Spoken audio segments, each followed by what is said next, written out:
vezes nós temos ministrado sobre o tema Recalculando, falando que os grandes temas da Reforma Protestante foram desafiadores, grandes desafios para a igreja lá no século XVI e continuam sendo desafiadores para nós.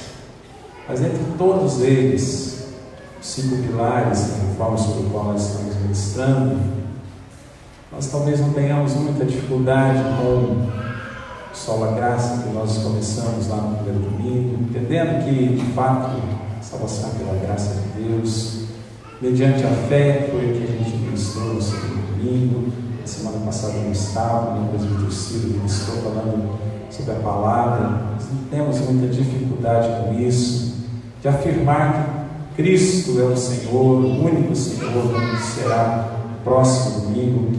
O reverendo José Carlos e assente que vai ministrar no próximo domingo. E hoje nós vamos falar sobre a glória de Deus. Dentre todos esses, para mim, a glória de Deus entender é o maior desafio que nós temos como igreja hoje, dentre esses 5 temas. Por isso que ele se torna tão importante na nossa reflexão, porque se nós temos um problema hoje, se fosse destacar um deles, nós temos um problema em entender e viver para a glória de Deus. Nós vamos ler um texto para nós iniciarmos apenas um versículo, que é Romanos capítulo 11, texto bem conhecido, versículo 36.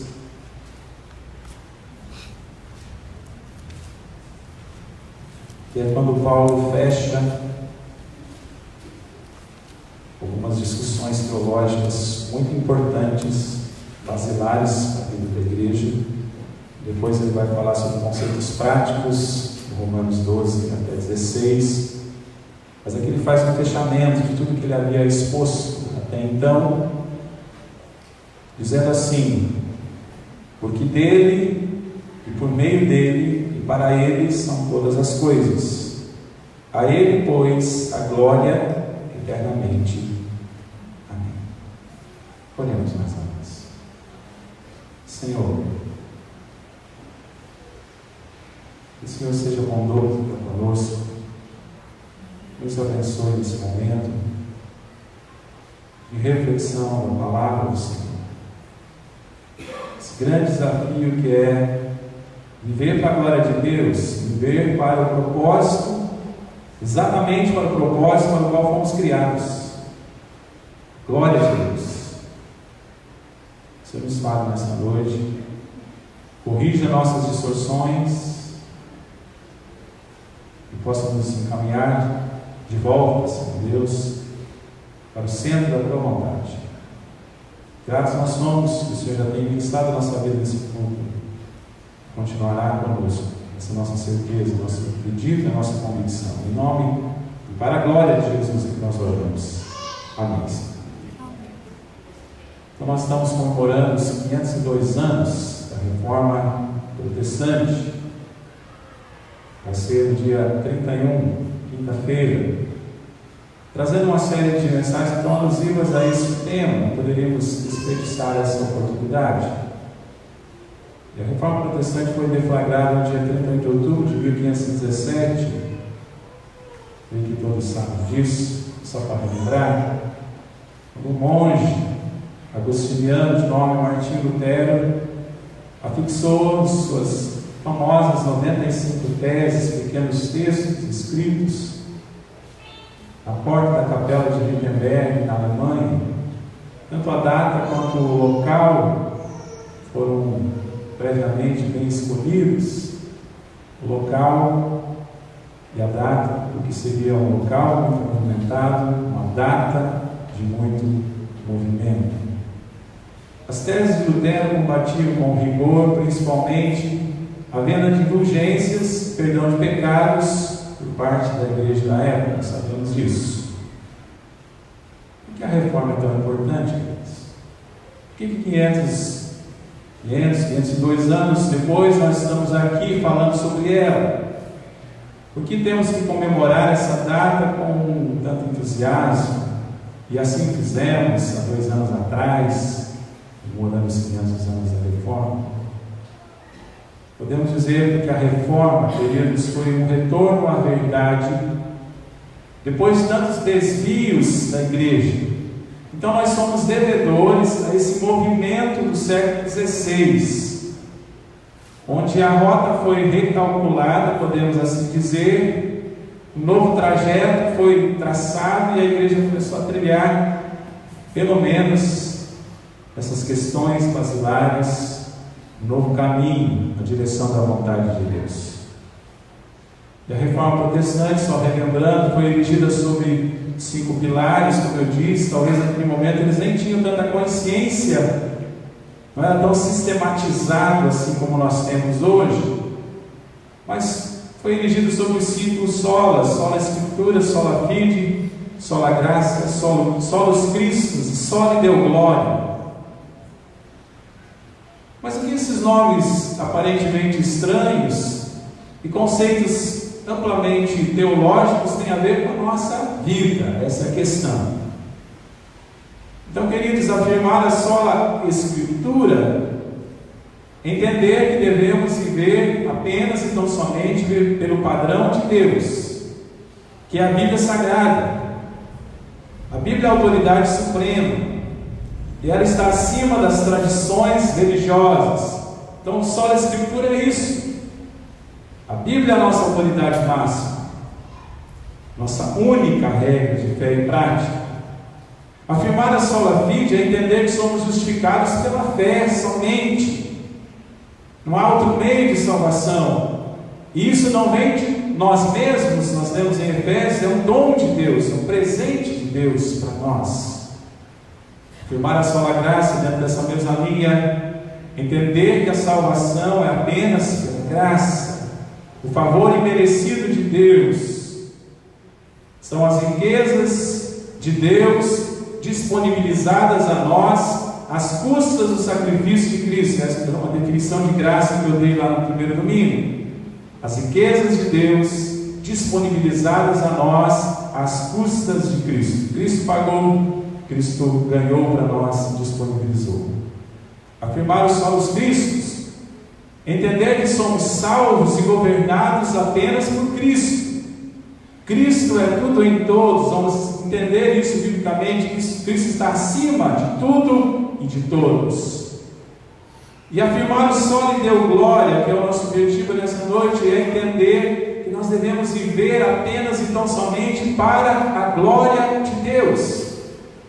O nosso maior interesse deve ser viver uma vida que glorifica a Deus. O texto que lemos aqui no início, que vai ser o nosso ponto de partida, nos ensina que nós devemos viver uma vida teocêntrica e não antropocêntrica, tendo Deus no centro e não o homem, o ser humano no centro. O foco deve ser Deus e não o homem, porque dele, por meio dele e para ele são todas as coisas, a ele pois a glória eternamente.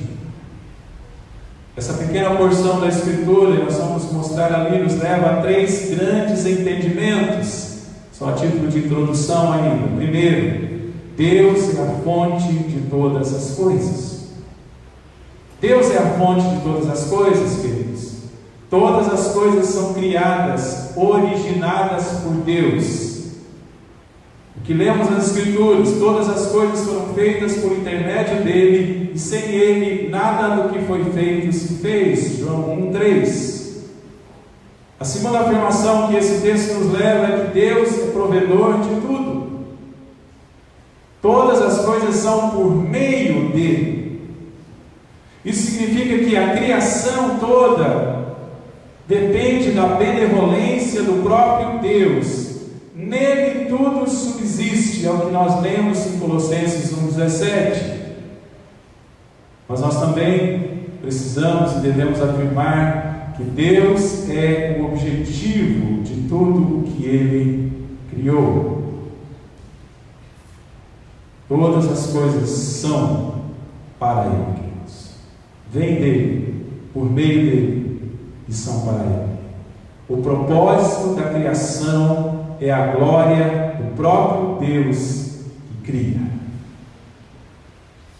A compreensão bíblica, então, nos leva a afirmar que tudo existe para a glória de Deus. E se a gente afirma que tudo existe para a glória de Deus, então tem que afirmar que você existe para a glória de Deus. E se não é isso que está acontecendo na sua vida, aí você tem que analisar a sua vida. Se você não está existindo para a glória de Deus, significa que alguma coisa na sua vida está fora de lugar. Você precisa recalcular, passar um novo trajeto, voltar ao centro da vontade de Deus. Mas sabe por que isso acontece? Sabe por que nós nos desviamos da glória de Deus? Sabe por que nós nos desviamos do propósito original de Deus para as nossas vidas? Porque nós temos sido seduzidos pela glória do mundo. A glória de Deus tem sido roubada. E ainda a título de introdução, viu, queridos? Eu quero dizer, mostrar 3 coisas, respondendo à pergunta: o que tem roubado a glória de Deus? São coisas bem presentes, bem humanas, bem carnais. O que tem roubado a glória de Deus? É a primeira coisa. Poderia falar de muitas, dezenas, centenas. Nós vamos concentrar em 3. A primeira delas é o narcisismo. Já ouviu falar sobre isso? Você sabe o que é isso? Narcisismo. O mundo contemporâneo te diz: seja narcisista. Promova-se o quanto você puder e quiser.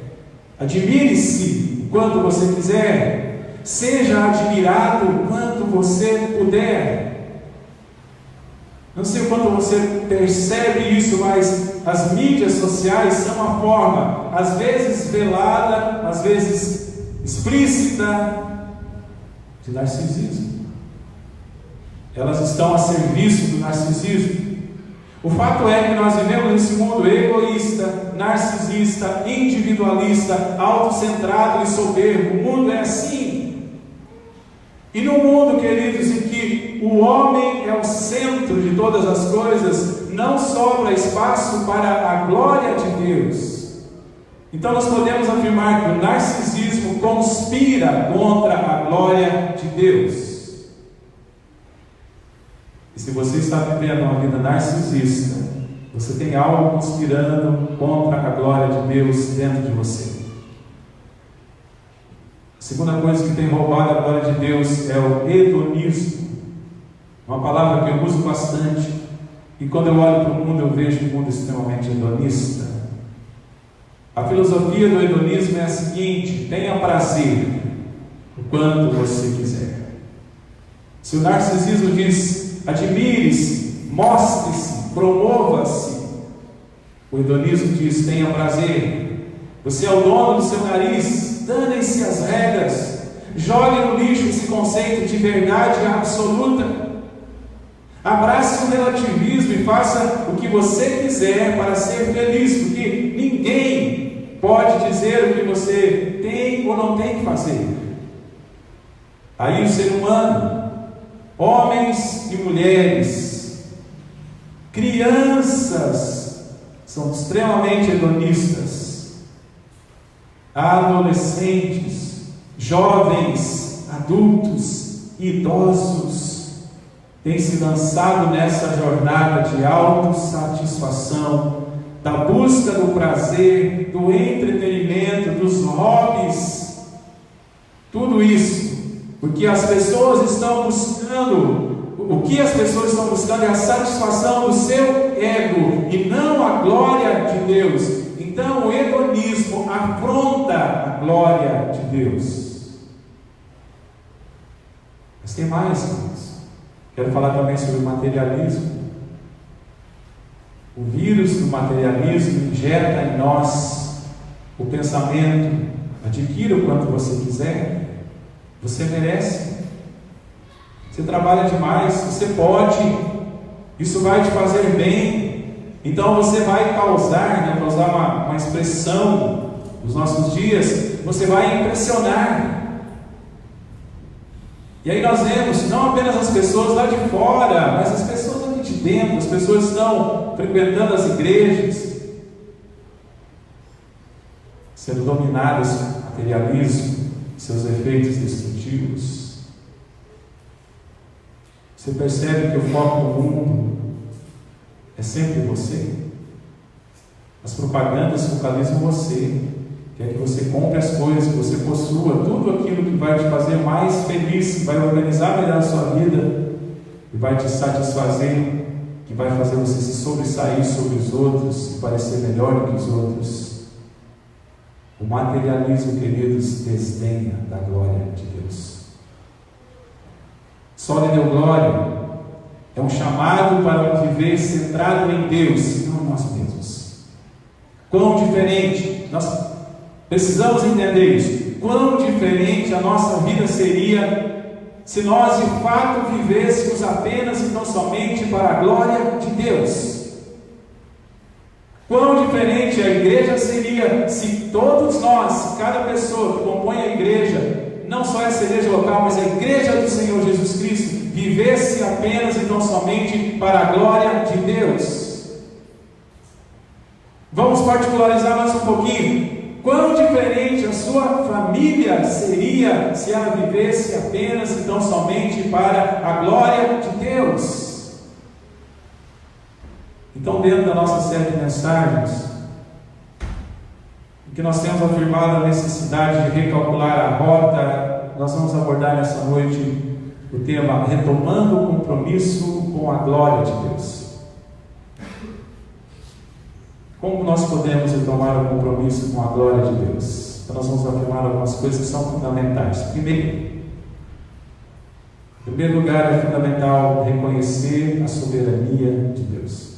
Vamos começar desse ponto. Nós retomarmos o caminho da glória de Deus, em primeiro lugar é preciso reconhecer a soberania de Deus. Como eu disse, o mundo desdenha da glória de Deus. E o mundo desdenha da glória de Deus quando não reconhece a sua soberania. Por outro lado, nós que somos igreja de Deus, não somos o mundo, temos o desafio de reconhecer o governo, a soberania, o comando de Deus sobre as nossas vidas. Então, como podemos reconhecer a soberania? De que maneira nós fazemos isso? Eu fiquei pensando e encontrei 3 formas de explicar isso para vocês. Como nós podemos reconhecer a soberania de Deus e retomar o caminho da glória de Deus? Nós fazemos isso contemplando a criação de Deus. Quando nós contemplamos, por exemplo, a natureza, no Salmo 19:1 diz: os céus proclamam o quê? A glória de Deus. Os céus proclamam a glória de Deus, e o firmamento anuncia as obras das suas mãos. O Salmo 8:1, que eu gosto demais desse versículo, assim: ó Senhor, Senhor nosso, quão magnífico é o teu nome. Olha só essa expressão, querido: pois expuseste nos céus a tua majestade. Expuseste. Os céus são a exposição da majestade de Deus, eles proclamam a glória de Deus. Nós moramos num lugar extremamente privilegiado. Por onde você vai, você vê coisas bonitas, maravilhosas. Quando nós olhamos isso, contemplamos isso, a criação, a beleza da criação de Deus, nós temos que reconhecer a soberania de um Deus que foi poderoso o suficiente para criar tudo isso. E aí, nós temos que dizer: os céus declaram a glória de Deus. Mas nós vemos isso também, queridos, na criação do ser humano. Não apenas a natureza linda e maravilhosa. A Bíblia diz que somos feitos à imagem e semelhança de Deus. A Bíblia diz: pois somos feitura dele, criados em Cristo Jesus para boas obras, as quais Deus de antemão preparou para que andássemos nela. Então nós podemos dizer que a natureza revela a glória de Deus, o firmamento revela a glória de Deus. E quando nós contemplamos isso, então nós entendemos: Deus é soberano, e canalizamos isso para a glória de Deus. Mas nós fazemos isso não só, queridos, contemplando a criação de Deus, como fazemos isso oferecendo culto a Deus. Olha só alguns versículos bíblicos: aclamai a Deus toda a terra, salmodiai a glória do seu nome, dai glória ao seu louvor. Salmo 66, 1 e 2, que nós lemos e cantamos hoje na escola dominical. E o Salmo 29, 1 e 2: tributai ao Senhor, filhos de Deus, tributai ao Senhor glória e força, tributai ao Senhor a glória devida ao seu nome, adorai o Senhor na beleza da santidade. Como nós reconhecemos a soberania de Deus, queridos, nós fazemos isso cultuando o Senhor. Nós temos que nos lembrar que o culto é para a glória de Deus. A liturgia é para a glória de Deus, não é para nós mesmos. Os cânticos são para a glória de Deus. As orações são para a glória de Deus. O momento de contrição é para a glória de Deus. O ofertório é para a glória de Deus. O momento de comunhão dos santos é para a glória de Deus. A ministração da palavra é para a glória de Deus. As participações especiais são para a glória de Deus. No culto, tudo tem que ser para a glória de Deus.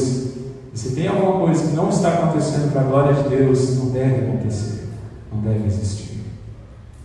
Mas nós fazemos isso, uma terceira coisa, obedecendo ao comando de Deus. Nós reconhecemos que Deus é soberano, e aí começamos a pavimentar essa nossa jornada para viver para a glória de Deus, obedecendo ao comando de Deus. Uma igreja que reconhece a soberania de Deus não terá nenhuma dificuldade em obedecer ao comando de Deus. E reconhecer a soberania de Deus está atrelado ao reconhecimento da autoridade da sua palavra, a palavra de Deus. Foi de uma maneira especial exposta na semana passada. Deixamos de viver para a glória de Deus quando simplesmente ignoramos a palavra do Senhor. Por outro lado, vivemos para a glória de Deus somente quando fazemos o que Ele nos manda. Então, reconhecer a soberania de Deus, entender esses 3 passos que eu acabei de escrever para vocês, são coisas extremamente importantes para a gente retomar esse caminho da glória de Deus. Uma segunda coisa, é fundamental então, para que a gente retome esse caminho da glória de Deus, é celebrar a comunhão com Deus. Espero que você entenda bem esse conceito, queridos, porque viver para a glória de Deus está intimamente atrelada a viver em comunhão com Deus. Não há como viver para a glória de Deus estando fora da comunhão com Deus. Então, quanto mais nós nos aproximamos de Deus, mais nos conformamos à imagem de Deus e mais nós refletimos a glória de Deus. É assim que funciona. Então a pergunta é: como essa comunhão se efetiva ou se efetua na nossa vida? E nós vamos dizer 3 coisas. Primeiro, ela é iniciada no ato da salvação. A comunhão deve ser celebrada para que a gente construa essa vida vivida para a glória de Deus. É iniciada no ato da salvação. Olha só o que a Bíblia diz: mas agora em Cristo Jesus, vós que antes estáveis longe, fostes aproximados pelo sangue de Cristo. Efésios 2:3. Vós que antes estáveis longe, não tinham comunhão, fostes aproximados pelo sangue de Cristo, agora estão em comunhão. A salvação operada por Jesus Cristo na cruz do Calvário interrompe a inimizade, nós entendemos isso, sela a paz com Deus e restabelece a nossa comunhão, restabelece a comunhão entre um Deus santo e uma pessoa pecadora. Essa operação espiritual, nós temos descrito isso, essa operação de resgate espiritual, nos tira das garras do diabo, nos traz para os braços de Jesus, nos tira do domínio das trevas onde estávamos longe e nos traz para o reino da luz, nos transporta da escravidão do pecado para uma vida de comunhão com Deus. A salvação é operada pela graça, a salvação devolve a comunhão com Deus, a salvação objetiva a glória de Deus. Veja só isso, querido. A salvação operada pela graça. A salvação devolve a nossa comunhão com Deus, nos traz de volta para a presença de Deus. E a salvação, complementando isso, ela deve ser, aliás, ela objetiva a glória de Deus. Estamos escrevendo como essa comunhão se efetiva.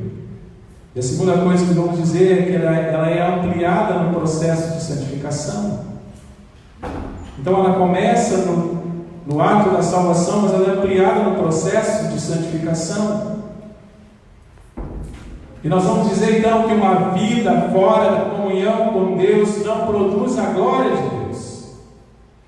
Uma vida de pecado não redunda na glória de Deus.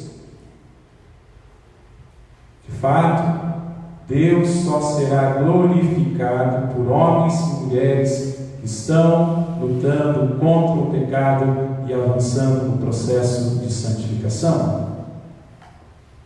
Nem combinei com o Paulo, nem pedi para vir com aquela camiseta.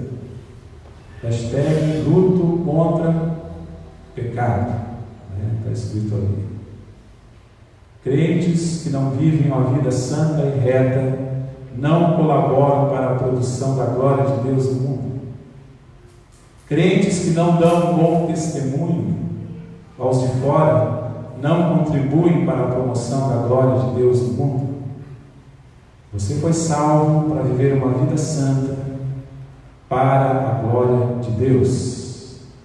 Então não deixe que o pecado comprometa o seu processo de santificação e o impeça de propagar a glória de Deus no mundo. Olha só, 1 Tessalonicenses 4:3, pois esta é a vontade de Deus, a vossa santificação. Mas essa comunhão, queridos, ela é iniciada no ato da salvação, ela é continuada, expandida, ampliada no processo de santificação, ela é também dinamizada numa caminhada de devoção. Essa comunhão com Deus, aliás, que promove a glória de Deus no mundo, é dinamizada por uma vida de devoção a Deus. Devoção, aliás, que tem sido comprometida, porque as igrejas e as pessoas têm preferido outras conexões. A maior mentira do diabo, queridos, uma das maiores mentiras cunhadas pelo diabo, que tem sido confortavelmente abraçada pelas igrejas dos nossos dias, é a de que não temos tempo. Não temos tempo. E às vezes a mesma pessoa que tenta chegar ao final do feed do Instagram, vai baixando ali, vai baixando, ela vai dizer assim: não tenho tempo para nutrir comunhão com Deus, não tenho tempo para orar, não tenho tempo para ler a Bíblia, não tenho tempo para as disciplinas devocionais que foram perdidas e, consequentemente, gerado um cristianismo muitas vezes raro, raso, superficial, que falha em promover a glória de Deus no mundo. Então a vida devocional precisa ser redescoberta com urgência. Porque quanto mais nós aprofundamos a nossa devoção a Deus, mais nós estamos aptos a expandir, a propagar, a promover a glória de Deus no mundo. Uma coisa não vence a outra. Quando Moisés ia para a presença de Deus, descia do Monte Sinai, ele vinha refletindo a glória de Deus. Na presença de Deus, ele vinha refletindo a glória de Deus. Algo que falaram sobre os discípulos, lá no Novo Testamento, ao verem a intrepidez de Pedro e João, sabendo que eram homens iletrados e incultos, admiraram-se e reconheceram que haviam eles estado com Jesus. O nome de Deus foi glorificado, porque que as pessoas olharam para aqueles dois homens, letrados e incultos, e eles chegaram à conclusão: eles só podem ter estado com Jesus. Então, quando nós estamos com Jesus, nós gastamos tempo, investimos tempo em oração, em vida com Deus, nas disciplinas espirituais, na vida devocional, nós estamos, querido, colhendo, plantando as sementes que vão redundar na glória de Deus lá fora. Mas vamos a uma terceira e última coisa. Para nós retomarmos o caminho da glória de Deus, o compromisso com a glória de Deus, é fundamental viver para os propósitos de Deus. Temos que reconhecer que Deus é soberano. Temos que celebrar e aumentar a nossa comunhão com Deus, porque só assim nós estaremos aptos a refletir a glória de Deus no mundo. Mas nós também precisamos viver para o propósito de Deus. Vejamos o que a Bíblia diz em Efésios 1, 4 a 6. Assim como nos escolheu nele antes da fundação do mundo para sermos santos e irrepreensíveis perante ele, e em amor nos predestinou para ele, para a adoção de filhos, por meio de Jesus Cristo, segundo o beneplácito de sua vontade, para louvor da glória de sua graça, que ele nos concedeu gratuitamente no amado. Paulo estava falando que toda a obra que foi feita em Jesus Cristo, projetada por Deus, deve redundar numa coisa: a glória de Deus. O grande propósito da vida é a glória de Deus. O entendimento de que a vida deve ser vivida apenas e tão somente para a glória de Deus deve definir os nossos propósitos.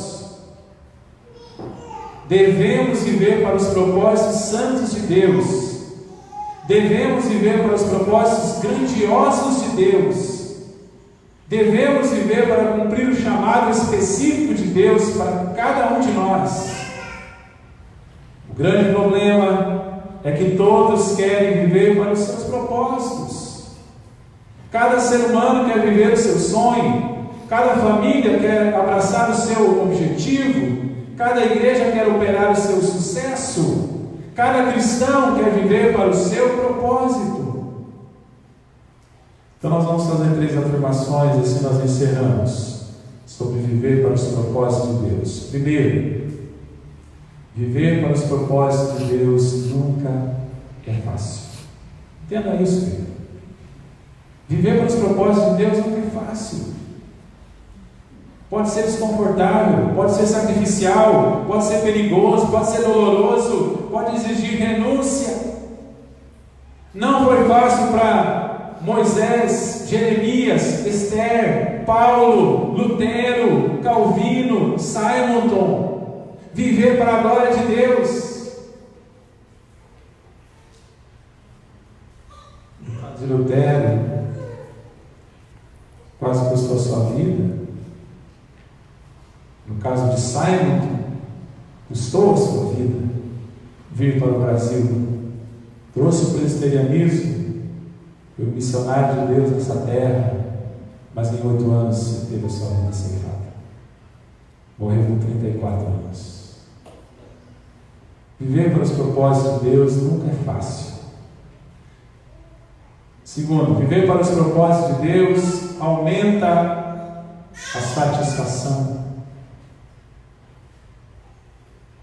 Quando o homem tenta viver para o materialismo, para o hedonismo, para o narcisismo, ele acha que isso vai trazer felicidade, satisfação, alegria, realização. Mas o resultado é frustração.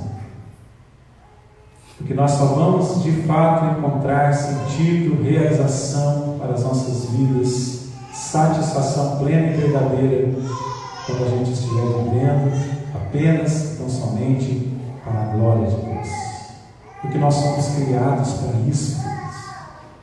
Nós precisamos entender, nós somos criados para viver para a glória de Deus. Esse é o nosso destino, essa é a nossa vocação, esse é o nosso chamado. Então, à medida que nós nos desviamos disso, Isso bloqueia toda a possibilidade de sermos satisfeitos, plenos e felizes. Por isso nós devemos encontrar plena satisfação em Jesus. Temos que viver satisfeitos nele, no propósito dele e para a glória dele. E finalmente, viver para os propósitos de Deus amplia os frutos. A pessoa que vive dentro dos propósitos de Deus certamente é mais frutífera. É o único jeito de nossa vida cristã frutificar verdadeiramente. Essa pessoa que vive para o propósito de Deus, para a glória de Deus, a sua influência será maior, a sua vida será mais significativa, o seu impacto será mais intenso, a diferença que ela vai produzir será mais importante e o seu legado será mais duradouro. Quando olhamos para a Bíblia, vemos que Daniel viveu para os propósitos de Deus, José viveu para os propósitos de Deus, Neemias viveu para os propósitos de Deus, Daniel teve um impacto duradouro e abençoador na Babilônia. José salvou o mundo da destruição. Neemias ajudou no processo de reconstrução da cidade de Jerusalém. Nosso desafio é viver para a glória de Deus, queridos. Quero terminar essa noite contando uma história interessante que envolveu talvez o presidente americano mais famoso da história, que é Abraham Lincoln. E diz essa história que um dia Abraham Lincoln estava se sentindo desanimado, pressionado, deprimido e cansado. Naquele dia, então, que ele estava se sentindo assim, ele resolveu ir a um culto da Igreja Presbiteriana Nacional em Washington. Ele foi ao culto. O presidente americano chegou, entrou, ouviu atentamente o sermão do pastor, participou de todo o culto. Quando o culto acabou, ele se dirigiu ao pastor e ele falou ao pastor, ele disse: eu penso que a sua mensagem foi bem preparada, bem entregue. Os seus pontos foram lógicos, você falou com sinceridade. Ele elogiou o pastor. Sua mensagem foi bem preparada, bem entregue, seus pontos foram lógicos e você falou com sinceridade, vírgula, mas eu penso que você falhou, ele disse. Eu penso que você falhou. Você falhou porque não nos pediu algo grande, disse o presidente. A falha do seu sermão é porque você não nos pediu algo grande. De fato, você preparou bem a mensagem, você falou com sinceridade, seus pontos foram lógicos e a mensagem foi bem entregue, mas você falhou porque não nos pediu algo grande. Pensando nessa história, querido, eu quero dizer, nessa noite, eu não quero falhar. Eu quero pedir algo grande a vocês. E sabe qual é algo grande que eu quero pedir para vocês? Vivam para a glória de Deus. Amém? Amém. Vivam para a glória de Deus. Que isso, querido. Se você fizer isso, não precisará lhe dizer mais nada. Porque é algo extremamente grandioso, algo extremamente honroso, algo que não vai ser fácil, como eu escrevi agora no final, mas algo que vai envergonhar o inimigo, vai produzir frutos e vai redundar na glória de Deus. Como você vai viver para a glória de Deus, querido? seu dia a dia. O que você fizer, se você colocar essa lente, estou vivendo para a glória de Deus. E tudo que você fizer à luz desta decisão sua, viver para a glória de Deus, não vai haver nenhuma tarefa insignificante mais para você. Tudo será importante, que você estará vivendo efetivamente para glorificar a Deus. Então peço a você algo grande nessa noite. Viva para a glória de Deus.